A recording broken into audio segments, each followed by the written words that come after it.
Hello and welcome to PowerDrift. It's Auto Expo 2016 and we stand beside a car which anything like that we have never seen before. And the reason is because this happens to be Jaguar's first ever crossover or SUV, the F-Pace.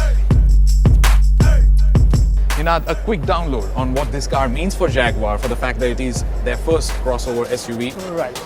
Well, we have been talking about how Indians love SUVs, but what this car actually shows is it's not just India. Yeah. Everywhere in the world, people are loving SUVs now. Yeah. Of course, JLR as a brand has Land Rover, which does lots and lots of SUVs, hardcore off-roading vehicles. Yeah.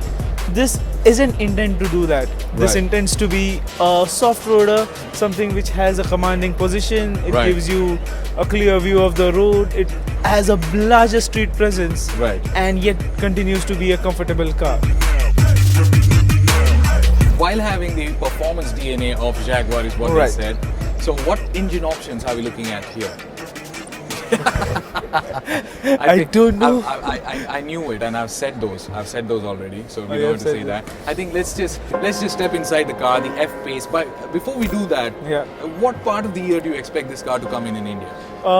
Somewhere around the festive season, probably around Diwali this year. Okay. That would be end October is when I am expecting this car in India. All right. Because the XC is here already. Yeah. And now the F-Pace. So that's the plan for Jaguar India. So Right. we should get it before end of this year. All right. Let's step inside then quickly. Well, that's a big surprise, isn't it? We are in a British manufactured car and it's a left-hand drive. It's true that. It's a British manufactured car which is a left-hand drive. Now, I understand that this is not the Indian version. What version is this then? Right, who cares? The rest of the things are usually just the same. It's Right. just the steering on the left-hand side. Here's how the car looks at the back seat.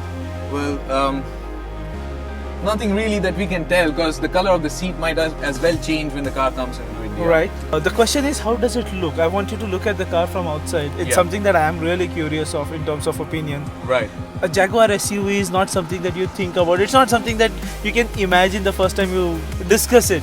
Yeah. And it's here.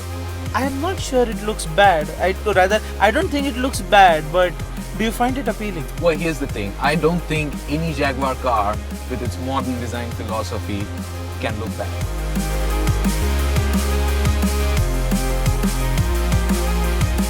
What price do you think this car is going to make it to our country at?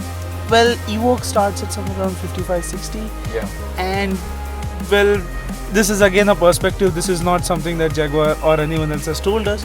But if we have to look at it from that perspective, a Jaguar crossover or a SUV cannot sit above Land Rover because SUVs is typically Land Rover DNA. Right. So this will have to probably sit below the Evoque, and from that perspective, maybe around 50 lakh is what I'm hoping that this car would cost at the time of the launch. Okay, just as while you were talking, I figured out where this car is from. Look at the left-hand mirror. I think it's from Dubai. Oh yes, there's some Arabic stuff written on the mirror. So yes, the car's from Dubai, but the car's soon going to be in India and will be in a CKD format then. Looks like it should ideally Looks be in the like CKD format. Yeah. It's you're talking about a Tata-owned company and they have a facility in India. Right. It makes a lot of sense for them to assemble vehicles here. And yes, ideally a CKD. Yep. Good. Thanks a lot. Guys, this should be it with the F-Pace. There's not a whole lot that we can tell you today. As you see, the very car itself is a left-hand drive car today. But soon enough, we shall have more dope. Stay subscribed, stay tuned. There is more from the Auto Expo to come.